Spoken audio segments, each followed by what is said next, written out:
Salam sejahtera, terima kasih karena bersama dengan saya di Nazilin Unity Channel. Kali ini saya akan ulas kepada Anda, tapi sebelum itu janji dulu share video ini kepada semua orang supaya orang tahu siapa sebenarnya yang paling gagal sebagai Perdana Menteri di Malaysia yang kita bandingkan antara Anwar Ibrahim menentang Mahathir, menentang Najib atau menentang Muhyiddin. Jadi 1 lawan 3. Anwar menentang Mahathir, Najib dan Muhyiddin. Siapa Perdana Menteri yang gagal? Wah. Tapi sebelum itu, Anda tolong tulis dalam ruangan komen siapa pada pendapat Anda. Dahulukan dulu, Anda duluan dulu. Siapa yang lebih gagal Perdana Menteri? Anwar Ibrahim yang baru 2 tahun setengah, atau Mahathir yang 22 tahun campur 22 bulan, atau Najib yang kini berada dalam penjara, atau Muhyiddin yang kini ada kes mahkamah. Jadi mari kita lihat siapa pada pendapat Anda yang paling gagal sekali. Baiklah saudara-saudara sekalian, siapa paling gagal jadi Perdana Menteri? Mahathir, Najib, Muhyiddin atau Anwar Ibrahim? Rakyat kena tahu fakta. Jangan termakan fitnah. Fakta lebih penting daripada fitnah.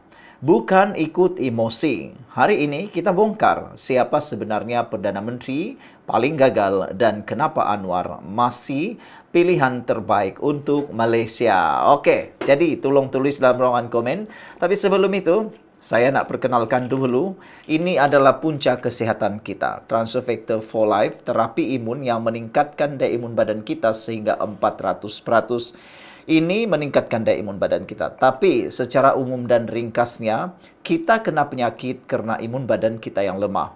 Apabila imun badan kita jadi bodoh, kita juga tidak akan sembuh dari sebarang jenis penyakit. Apabila imun badan kita menjadi gila, dia juga menyerang kita sendiri.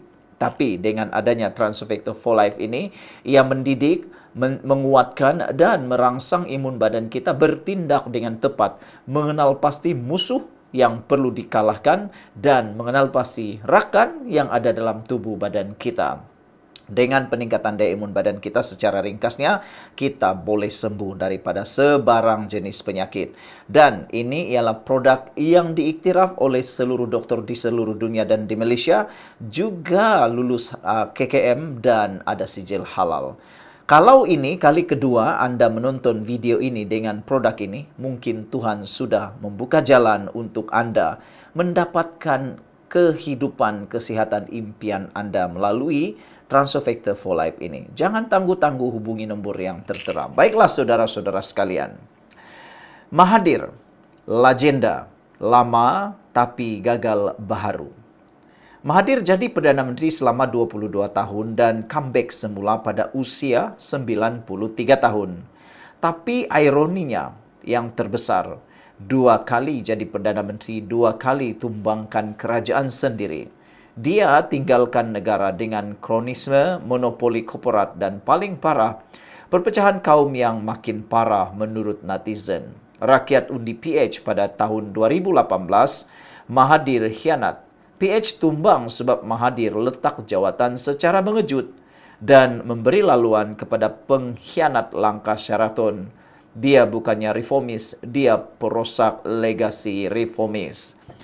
Kedua, Najib Razak, transformasi ke penjara. Najib ada gaya, ada strategi ekonomi. Tapi apa gunanya semua itu kalau korupsi bermaharajalela? Skandal 1MDB dengan 42 bilion ringgit membuat Malaysia terkenal di seluruh dunia. Satu dunia kenal tentang skandal 1MDB ini. Bukan sebab kejayaan, tapi aib negara. Kata hakim yang menghakimi Najib, dia kata Najib memalukan negara. Najib belanja mewah dengan beg Hermes, jam mahal, kehidupan luar biasa. Semua atas nama rakyat. Akhirnya penjara jadi destinasi. Kalau ini bukan destinasi kegagalan, apalagi namanya? Muhyiddin Yassin, Perdana Menteri tanpa mandat, pandemik yang gagal. Sangat tepat untuk kita menggelar Muhyiddin Yassin Perdana Menteri tanpa mandat bukan sekadar Perdana Menteri langkah Sheraton. Perdana Menteri pintu belakang. Hasil langkah Sheraton. Dia tidak dipilih oleh rakyat, tapi Muhyiddin naik dengan pengkhianatan daripada parti PKR sendiri.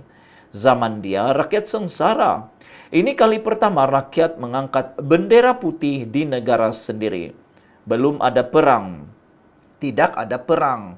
Tidak ada yang dibom, tapi rakyat angkat bendera putih. Jadi, saudara-saudara sekalian, negara jadi waktu itu sengsara. Rakyat sengsara, PKP kelang kabut, bantuan lambat, moratorium tak menyeluruh dan ekonomi parah. Lebih teruk lagi ialah apa yang dipanggil ucapan PDF. Muhyiddin takut berhadapan dengan media pada waktu itu.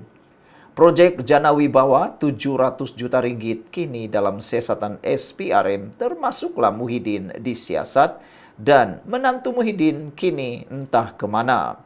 Muhyiddin juga gagal kawan parlimen. Berkali-kali dia gantung sidang. Takut dicabar, takut cabaran. Semua orang tanya, apa legasi Muhyiddin? Jawabannya, politik kacau bilau dan kegagalan kawal krisis. Anwar Ibrahim, Perdana Menteri paling diuji tapi masih berdiri. Ini paling tepat sekali.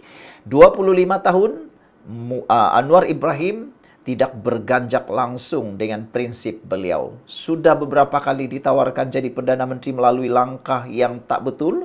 Anwar Ibrahim tak mahu seperti itu. Dia percaya melalui undi dan mandat rakyat. Hari ini, Anwar Ibrahim berdiri sebagai Perdana Menteri dengan mandat rakyat.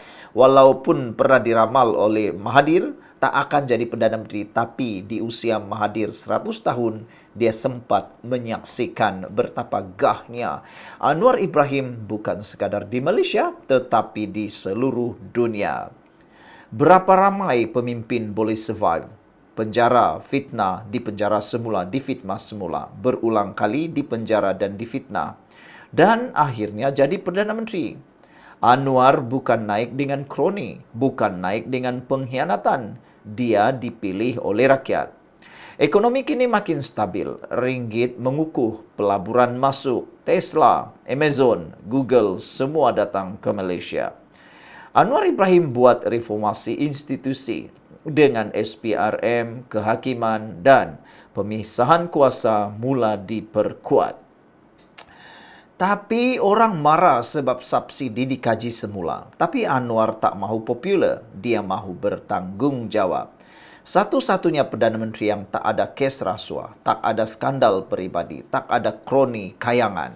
Kenapa mereka semua takut Anwar? Sebab Anwar tak boleh dibeli, Anwar tak boleh dikongkong, Anwar tak tunduk kepada sesiapa. Sebab Anwar sedang potong punca kekayaan mereka juga. Tiada lagi projek direct negotiation, tender kroni, jawatan syarikat GLC untuk anak bini. Itulah sebab kenapa Mahathir serang, Muhyiddin fitnah, Najib guna cyber trooper. Tapi rakyat tahu, musuh kepada perasuah ialah pemimpin yang bersih. Jadi kesimpulannya, siapa yang gagal, siapa harapan. Mahathir gagal kendalikan mandat rakyat. Najib gagal pertahankan amanah, tenggelam dalam rasuah. Muhyiddin pula gagal urus negara, gagal kawal parlimen. Tapi Anwar diuji 25 tahun, masih berdiri, masih berprinsip, masih berjuang. Kalau kamu mahu negara bersih, pemimpin yang reformasi dan masa depan yang stabil, kamu tahu siapa yang harus kamu sokong. Bukan mereka yang bawa skandal buat khianat, bukan yang khianat, tapi yang diuji dan tetap berjuang. Anwar bukan sempurna, tapi dialah harapan terakhir untuk Malaysia yang baru. Saudara, siapa paling gagal? Anwar lawan Mahathir, Najib dan Muhyiddin. Sekian dulu untuk kali ini. Jangan lupa tinggalkan komen Anda, tekan butang subscribe. Bye-bye.